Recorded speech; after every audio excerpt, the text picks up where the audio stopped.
ओम तब कथामृतम तप्त जीवनम कविभिरीरितम कल्मषापहम श्रवण मंगलम श्रीमदाततम भुवि गृह्णन्ति ये भूरिदा जनः। श्रीमकथित श्री श्री रामकृष्ण कथामृत पाठ। श्री रामकृष्ण दक्षिणेश्वरे ও ভক্তগৃহে আজ দ্বাত্রিংশ পরিচ্ছেদ পাঠ করব। 1883 16ই অক্টোবর দ্বাত্রিংশ পরিচ্ছেদ। দক্ষিণেশ্বরে কোজাগর লক্ষ্মী পূর্ণিমা 1883। রাখাল বলরামের পিতা বেনিপাল মাস্টার মণিমল্লিক ঈশান কিশোরী গুপ্ত প্রভৃতি সঙ্গে আজ মঙ্গলবার 16ই অক্টোবর 1883 30শে আশ্বিন বলরামের পিতামহাশয় ও অন্যান্য ভক্ত উপস্থিত আছেন। বলরামের পিতা পরম বৈষ্ণব, হাতে হরিনামের মালা সর্বদা জপ করেন। গোঁড়া বৈষ্ণবেরা অন্য সম্প্রদায়ের লোকেদের তত পছন্দ করেন না। বলরামের পিতা শ্রীরামকৃষ্ণকে মাঝে মাঝে দর্শন করিতেছেন, তাহার ওই সকল বৈষ্ণবের ন্যায় ভাব নাই। শ্রীরামকৃষ্ণ যাদের উদার ভাব তারা সব দেবতাকে মানে, কৃষ্ণ কালী শিব রাম ইত্যাদি। বলরামের পিতা যেমন এক স্বামী ভিন্ন পোশাক। শ্রীরামকৃষ্ণ কিন্তু নিষ্ঠা ভক্তি একটি আছে। গোপীরা যখন মথুরায় গিয়েছিল তখন পাগড়ি বাঁধা কৃষ্ণকে দেখে ঘোমটা দিল আর বললে, ইনি আবার কে? আমাদের পীত ধরা মোহন চূড়া পরা কৃষ্ণ কোথায়? হনুমানেরও নিষ্ঠা ভক্তি। দাপর যুগে দ্বারকায় যখন আসেন কৃষ্ণ, রুক্মিণীকে বললেন, হনুমান রামরূপ না দেখলে সন্তুষ্ট হবে না, তাই রামরূপ ধরে বসলেন। শ্রীরামকৃষ্ণের অদ্ভুত অবস্থা, নিত্য লীলা যোগ। কে জানে বাপু, আমার এই রকম অবস্থা। আমি কেবল নিত্য থেকে লীলায় নেমে আসি, আবার লীলা থেকে নিত্যে যাই। নিত্যে পৌঁছানোর নাম ব্রহ্মজ্ঞান। বড় কঠিন, একেবারে বিষয় বুদ্ধি না গেলে হয় না। হিমালয়ের ঘরে যখন ভগবতী জন্মগ্রহণ করলেন তখন পিতাকে নানা রূপে দর্শন দিলেন। একটা পাদটীকা আছে, দেবী ভাগবত সপ্তম স্কন্ধ 31, 35, 36 অধ্যায়।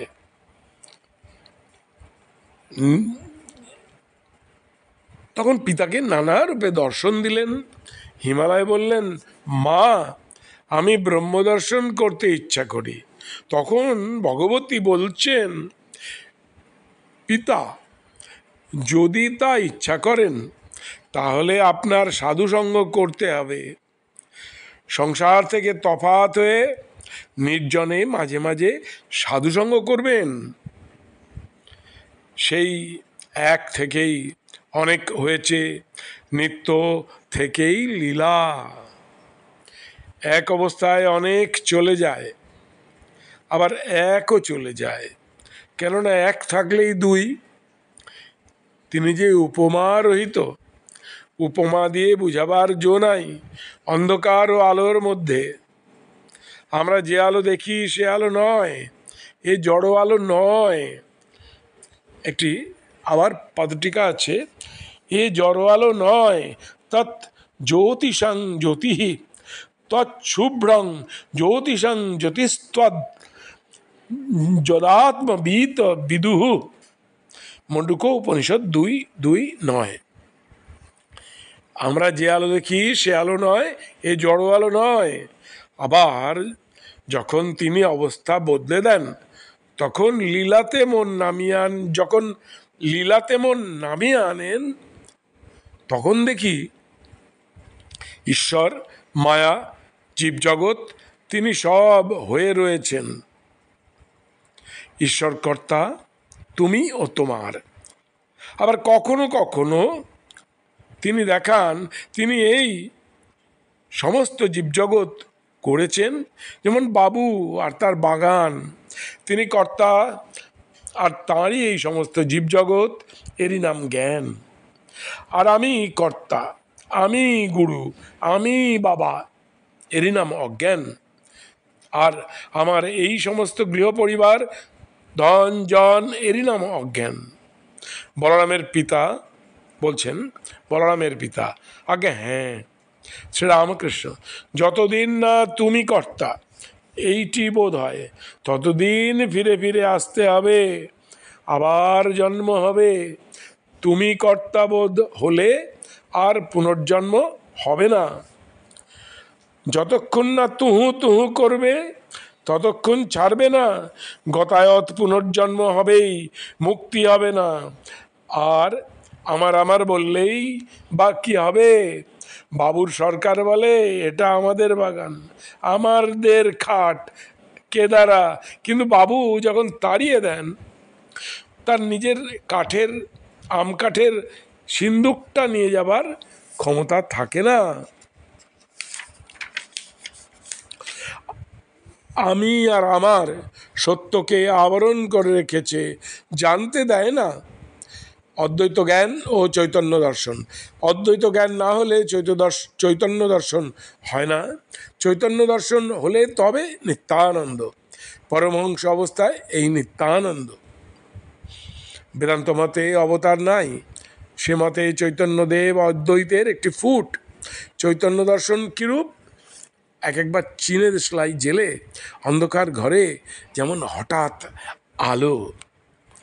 অবতার বা মানুষ রতন ভক্তিমতে অবতার। কর্তা ভজা মেয়ে আমার অবস্থা দেখে বলে গেল, বাবা ভেতরে বস্তু লাভ হয়েছে, অত নেচো টেচো না।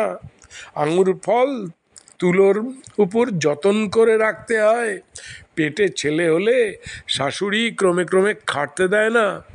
ভগবান দর্শনের লক্ষণ ক্রমে কর্মত্যাগ হয়। এই মানুষের ভিতর মানুষ রতন আছে। আমার খাওয়ার সময় সে বলতো, বাবা তুমি খাচ্ছ না কারুকে খাওয়াচ্ছ? এই আমি জ্ঞানী আবরণ করে রেখেছে। নরেন্দ্র বলেছিল, এ আমি যত যাবে তার আমি তত আসবে। কেদার বললে, কুম্ভের ভিতরের মাটি যতখানি থাকবে ততখানি এদিকে জল কমবে। কৃষ্ণ অর্জুনকে বলেছিল, ভাই অষ্টসিদ্ধির একটি সিদ্ধি থাকলে আমায় পাবে না। একটু শক্তি হতে পারে, গুটিকা সিদ্ধি, ঝাড়ানো ফোকানো, ঔষধ দেওয়া ব্রহ্মচারী, তবে লোকের একটু উপকার হয়, কেমন? তাই মার কাছে আমি কেবল শুদ্ধা ভক্তি চেয়েছিলাম, সিদ্ধাই চাই নাই। বলরামের পিতা বেনিপাল মাস্টার মণিমল্লিক প্রভৃতিকে এই কথা বলিতে বলিতে শ্রীরামকৃষ্ণ সমাধিস্থ হইলেন। বাহ্যশূন্য চিত্রার্পিতের ন্যায় বসিয়া আছেন। সমাধি ভঙ্গের পর শ্রীরামকৃষ্ণ গান গাইতেছেন। হলাম যার জন্য পাগল, তারে কই পেলাম সই।